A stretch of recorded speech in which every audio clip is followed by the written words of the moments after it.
On est donc les associés de Parallèle Cinéma. Parallèle Cinéma, c'est une société de production qu'on a créée il y a 2 ans et demi, qui est spécialisée en 3D relief. Donc on fait de la production déléguée, mais on fait aussi beaucoup de production exécutive pour d'autres producteurs qui vont un projet relief, voilà, que ce soit de la fiction, du clip, de la pub, voilà, un peu du docu, un peu ce qu'ils veulent quand ils ont des demandes un peu spécifiques en relief. Voilà, nous on s'occupe de toute la production exécutive et voilà, de faire tout le conseil en stéréographie, le conseil que ce soit au tournage, au montage, en préparation, parce qu'on insiste beaucoup sur l'importance de la préparation.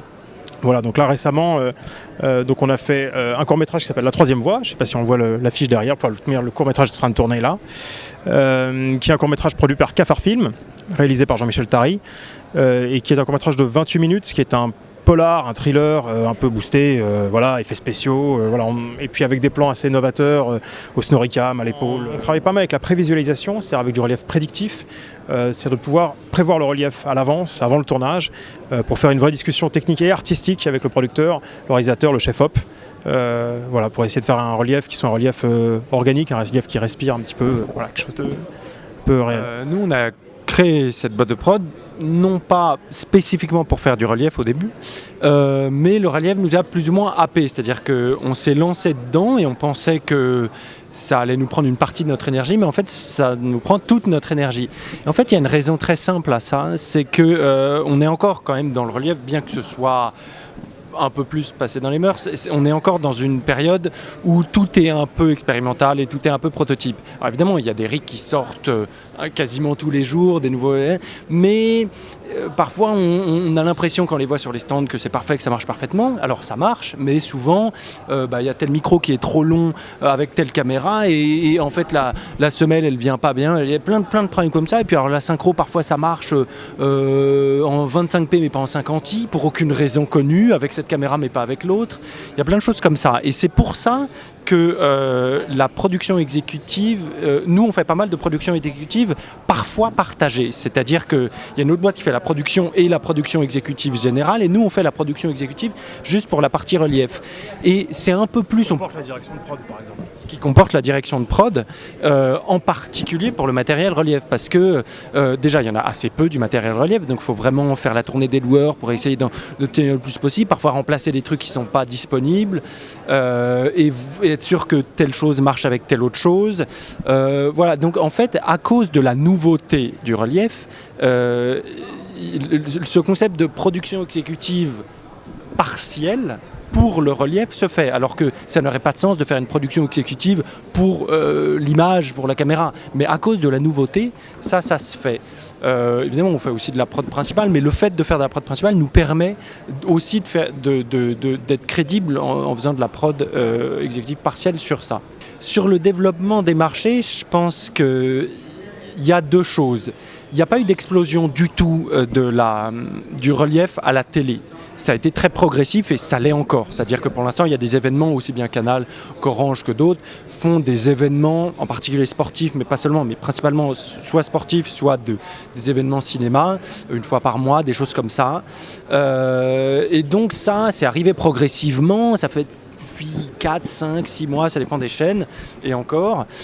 Pour le flux, ça va possiblement arriver en septembre, ils sont encore en discussion, on a fait des propositions comme pas mal d'autres boîtes de prod et voilà, on a eu la chance que nos propositions soient considérées comme très intéressantes, mais pour l'instant elles sont très intéressantes, mais ils perdent de l'argent encore avec ça, donc ça prend du temps, etc., etc. Donc de ce point de vue-là, je pense pas qu'il y ait une explosion du relief à la télé. Alors évidemment au cinéma il y a une explosion, et là en effet il y a eu à mon avis une sorte de creux de la vague, c'est-à-dire que si on interviewe les spectateurs, et c'est eux qui sont entre guillemets précurseurs de ce qui va se passer dans le business du relief, parce que c'est aussi un business, il ne faut pas se leurrer, eh bien si on les interviewe, il y a eu énormément d'enthousiasme pour Avatar, ça c'était très clair, le relief c'est vachement bien, etc.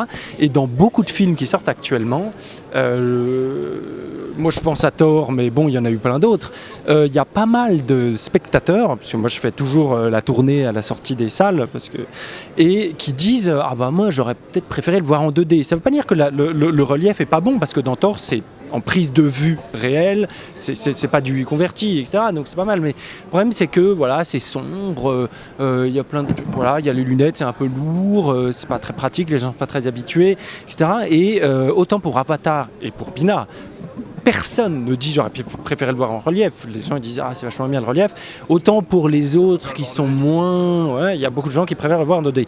Est-ce que ça veut dire que le relief se dirige vers une espèce de descente? Je suis pas sûr parce que voilà, c'est quelque chose de précurseur. Enfin, les spectateurs ne sont pas fans, mais bon, ça peut revenir. Il y a Tintin qui va sortir, il y a des gros réals qui vont sortir, il y a Bilbo, il y a Peter Jackson qui va tourner en relief. Voilà, je sais pas si tu avais quelque chose à dire.